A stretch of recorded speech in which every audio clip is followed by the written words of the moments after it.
The five whys technique is a problem solving tool used to identify the root cause of an issue by asking the question why multiple times, typically 5.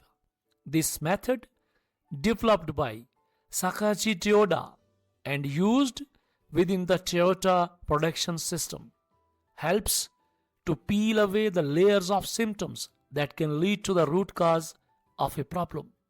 In this training session, I'll make a quick and brief overview of the history of 5 whys technique, and secondly, how does the 5 whys technique work. So, stay tuned. Let us start an important training session without any further delay.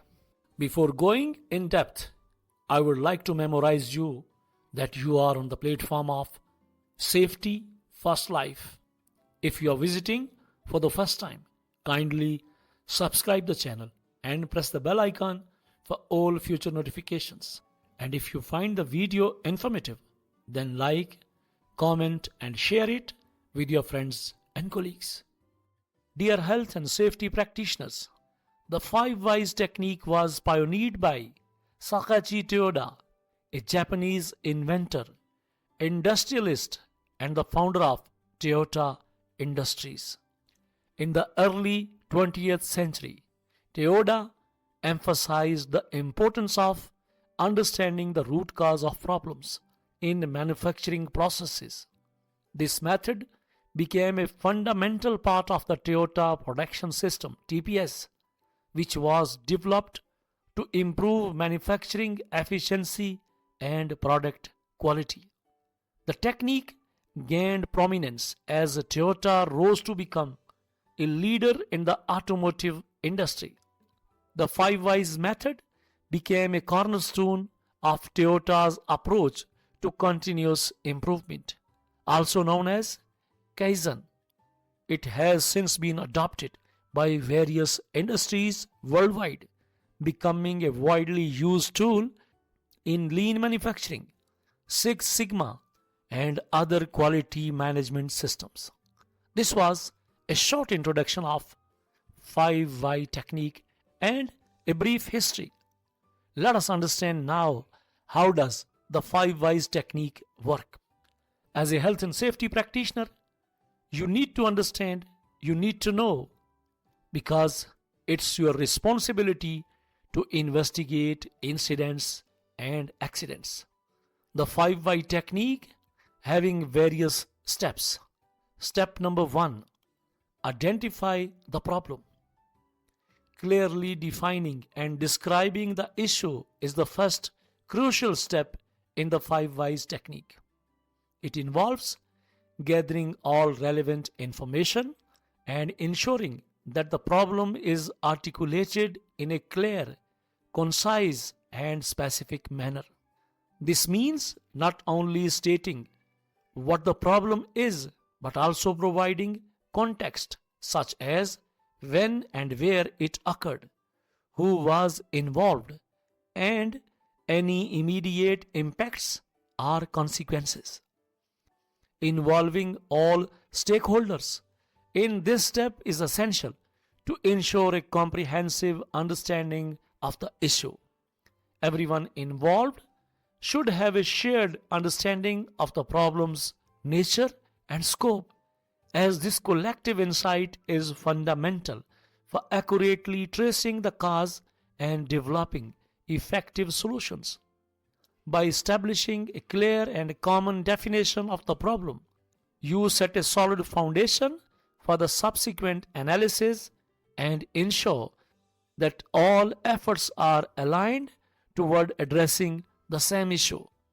Step number 1, important step, identify the problem. The second step is ask why. Once the problem has been clearly defined, the next step is to ask why the problem occurred and document the answer. This initial question should be straightforward, focusing on uncovering the immediate cause of the problem without diving too deep into complex details. The aim is to identify a specific, direct reason that led to the issue. It's important to ensure that the answer is clear and understandable to all involved, avoiding unclear or ambiguous responses. Writing down the answer helps to create a record that can be reviewed and referred to as the analysis progresses. This documentation also ensures that the investigation stays on track, allowing each subsequent why question to build logically on the previous answer. By maintaining a clear and methodical approach, the process helps in gradually peeling back the layers of symptoms to reveal the underlying cause, providing a structured pathway toward effective problem resolution. Step number 3. Repeat. After identifying the initial cause of the problem, continue the process by asking why for each subsequent answer. Each new question should be directly related to the answer given previously, progressively uncovering deeper layers of the issue. This iterative questioning helps to trace the chain of the events or conditions that led to the problem, moving beyond superficial symptoms to reveal underlying factors. Typically, this process is repeated 5 times, which is usually sufficient to reach the root cause. However, the exact number of repetitions can vary depending on the complexity of the issue. In some cases, fewer questions may be needed if the root cause is quickly apparent.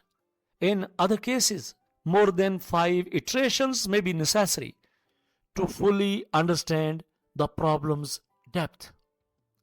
It's important to ensure that each why question is logical and relevant to the previous answer, maintaining a clear and focused line of inquiry. This systematic approach prevents the investigation from veering off course and ensures that all aspects of the problem are thoroughly examined.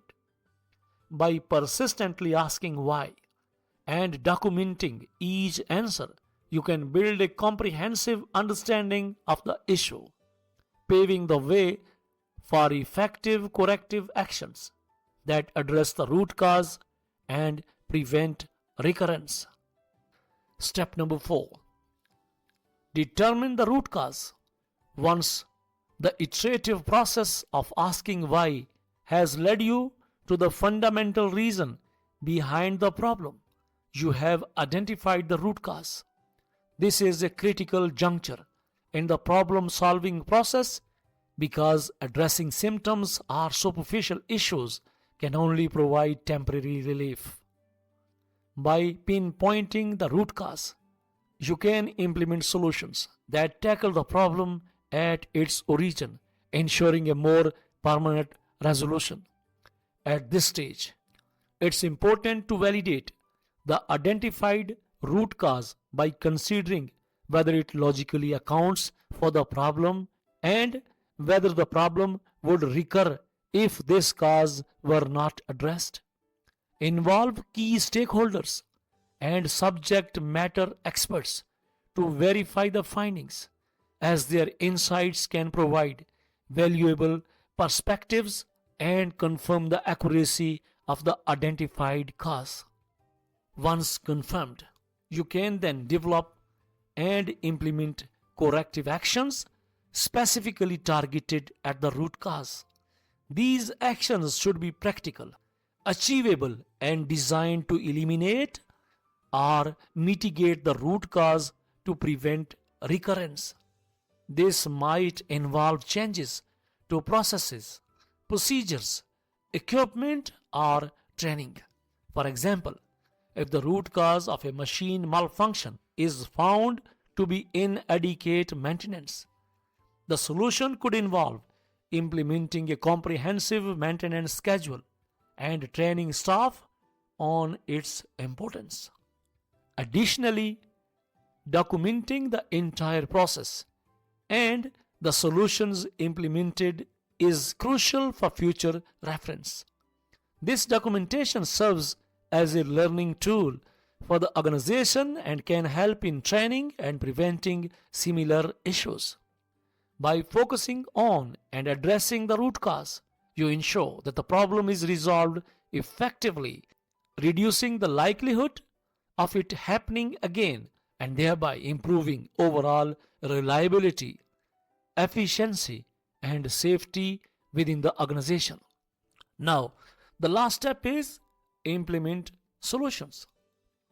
Developing and implementing solutions that target the root cause is a crucial step in the 5 whys technique.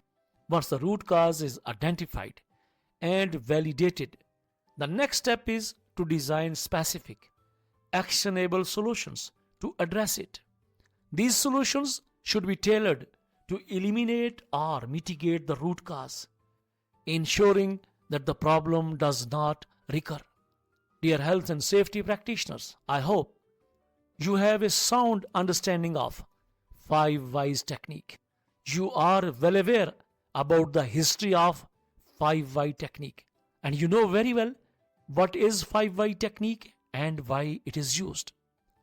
In the upcoming training session, I'll highlight the steps how you can implement solutions to eliminate or mitigate the root causes. For now, that's all.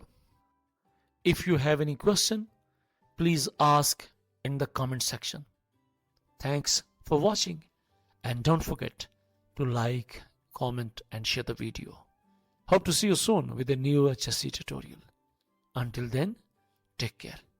Good luck and goodbye.